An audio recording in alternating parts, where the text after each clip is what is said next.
অবশ্যই ভিন্ন। তো বুঝতে পারছো কিভাবে অ্যান্সার করতে হয়? অনেকে কি করে, এই যে এর মান কত আসছে 0 1 0 এবং 1 নিয়ে কাজ করে। 0 এবং 1 নিয়ে কাজ করা যাবে না তো। 0 এবং 1 তো s এবং p অরবিটাল, আমাদের দেওয়া আছে d অরবিটাল, এর জন্য d অরবিটালের মান যেটা সেটা নিয়ে কাজ করতে হবে, ঠিক আছে? তো জিনিসটা খুবই ইম্পর্টেন্ট, কারণ এটা খ কিংবা গ নম্বরে আসে। তো ম্যাক্সিমাম স্টুডেন্ট এটা করতে পারে না। কেন? এই যে ক্রিটিক্যাল ব্যাপারগুলো তাদের মাথায় ঢোকে না যে কিভাবে আসলে করব।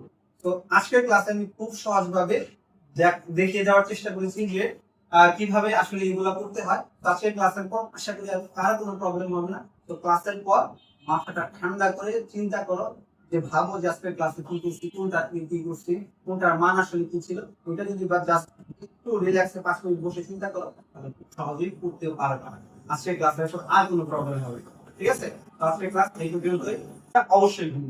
তো বুঝতে পারছো কিভাবে অ্যান্সার করতে হয়? অনেকে কি করে, এই যে এর মান কত আসছে 0 1 0 এবং 1 নিয়ে কাজ করে। 0 এবং 1 নিয়ে কাজ করা যাবে না তো। 0 এবং 1 তো s এবং p অরবিটাল, আমাদের দেওয়া আছে d অরবিটাল, এর জন্য d অরবিটালের মান যেটা সেটা নিয়ে কাজ করতে হবে, ঠিক আছে? তো জিনিসটা খুবই ইম্পর্টেন্ট, কারণ এটা খ কিংবা গ নম্বরে আসে। তো ম্যাক্সিমাম স্টুডেন্ট এটা করতে পারে না। কেন? এই যে ক্রিটিক্যাল ব্যাপারগুলো তাদের মাথায় ঢোকে না যে কিভাবে আসলে করব।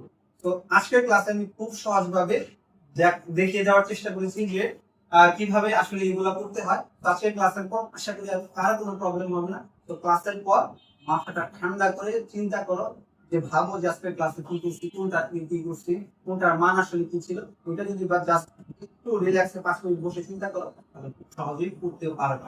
আজকের ক্লাসে আর কোনো প্রবলেম হবে না, ঠিক আছে? তো আজকের ক্লাস এই পর্যন্তই।